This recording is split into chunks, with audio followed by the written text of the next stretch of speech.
Here we are on our Windows 10 desktop. Welcome to our conversation about the home groups and work groups. Let's start first talking about a work group. Now to get started, we're here in Windows 10. I'm going to click on my Start button and we're going to search for Control Panel. And when we find Control Panel, we're going to click on it and we're going to open up the Control Panel. In the Control Panel, I'm going to head over to System and Security because this is where a lot of our options are going to be. And we're going straight over to the System. When I click on System, we can check out some info about our system here. But what I want to focus on right now is this word work group. I'm going to click on that Change Settings button right here on the right side of Domain Name and Workgroup Settings. And when this opens up, we get some options. We can do something about network ID, or to rename the computer or change its domain or workgroup, click Change. Well, before we click that button, let's go a little bit deeper into what is a domain or work group. So as we chat about it, work group versus domain. What is a work group? Well, a work group, it's really a very simple network setup. Each user is able to control their own username and password on their machine, as well as able to control what files and folders and even printers and other external devices can be shared on a network. With a work group, it's really meant to be a peer-to-peer style setup. There's no dedicated server that's going to have files stored on it.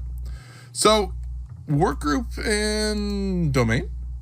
Domain is the idea of having a network domain. And with this network domain, you're going to have a server.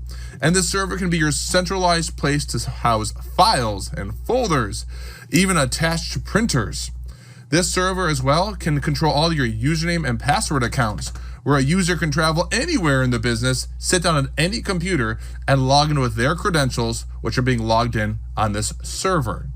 Now, the idea of having a domain versus a work group, the domain is going to be this centralized control for those files and folders where they're password protected on the server and not having everything locally saved on every single individual machine.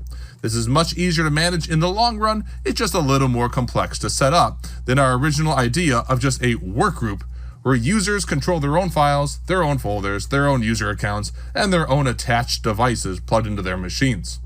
So let's go back on over to our Windows 10 machine and go a little bit further into this idea of workgroup settings.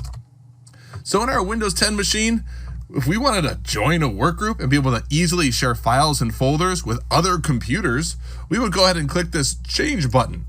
And what we'll find is by default, your computer has a name that identifies it on the network.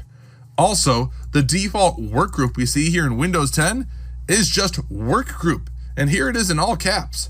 And as long as you have the same workgroup name on all your Windows 10 clients, they're going to be able to see each other and possibly share files and folders. Possibly, because it depends on the permissions that are set.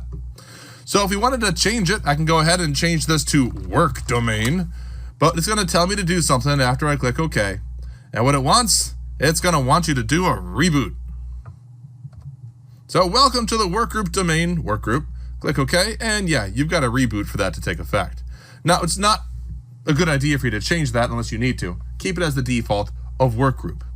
Now, there's another thing we want to talk about, which is going to be home group. So I'm going to go ahead and let this Windows 10 OS reboot. And while that's rebooting, it's time for us to head to Windows 7. Ooh.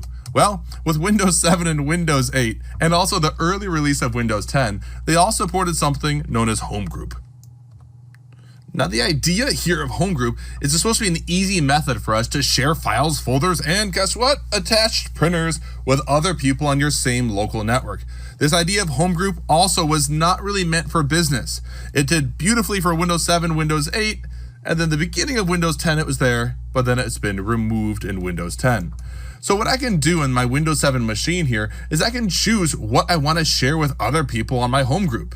After I choose those items, I can click Next, and it's going to go through the process of attempting to share these with other people on the same home group.